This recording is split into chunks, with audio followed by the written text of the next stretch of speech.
Before we learn about how the line equation works, we have to know what the slope is. On a graph, a line is pretty much going to look something like this. It's straight, it goes through multiple axes, it crosses the y-axis, it crosses the x-axis. But a line isn't always going to look like that.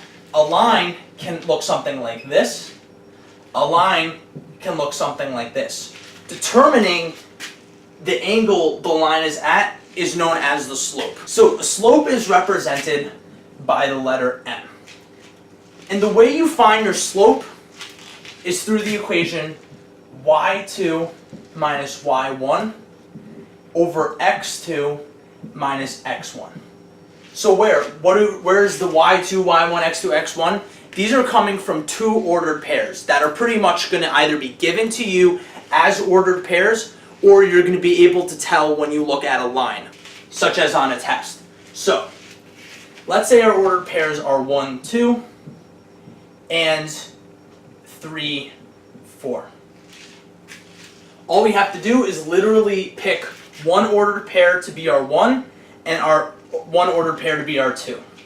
Remember, ordered pairs are always x to the left and y to the left, and y to the right, x to the left, y to the right. So this becomes x2, this becomes y2, this becomes x1, this becomes y1. So literally you just plug in your numbers. So y2 is 4, y1 is 2, so 4 minus 2. x2 is 3, x1 is 1. Now, in the case that one of these is a negative number, always make sure you put it in parentheses. Because if this were, let's say, negative 1, minus negative 1 is actually plus 1. Don't forget to do that. Then you literally just solve. 4 minus 2 is 2. 3 minus 1 is 2. Now, when you have your slope, it's going to look like a fraction like that.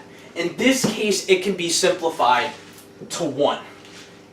But let's say we have a slope that's equal to negative 1/2. So this is what our slope is going to stay as. Slopes can be negative as well as positive. Now the first thing you're going to notice is that this slope is negative. Now a line on a graph can go up like this, or it can go down like this. The negative is going down like this because as you increase x, y decreases, and over here the slope is positive, whereas x increases, y increases. So remember how we had y2 minus y1 representing the top, and x2 minus x1?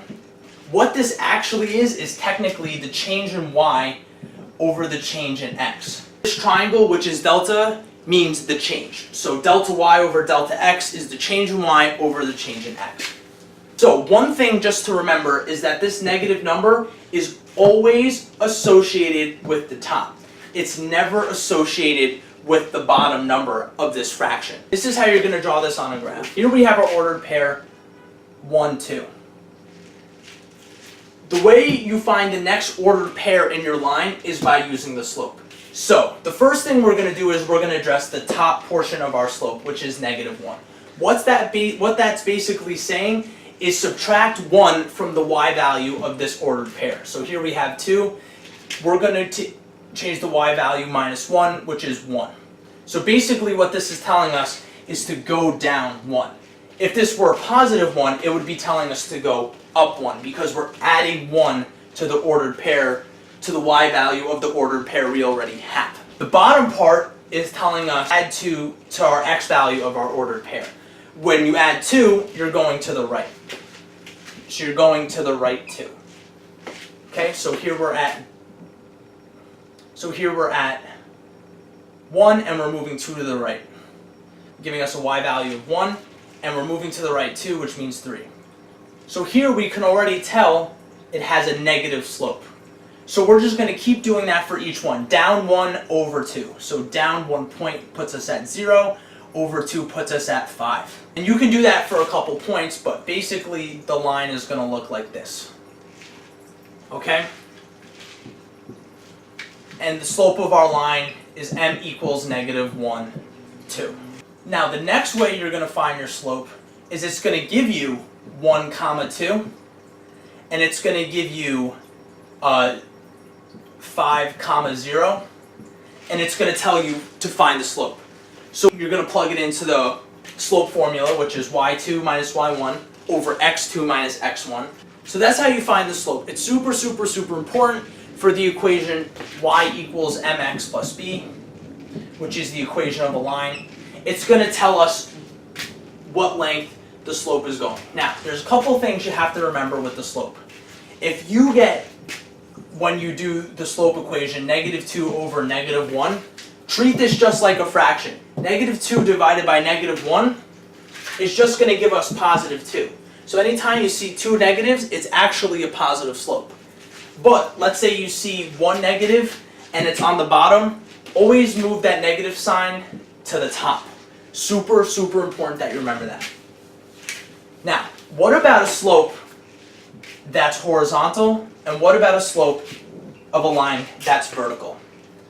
The slope of the line that's horizontal is equal to 0. It has no slope. But the vertical line slope is an exception.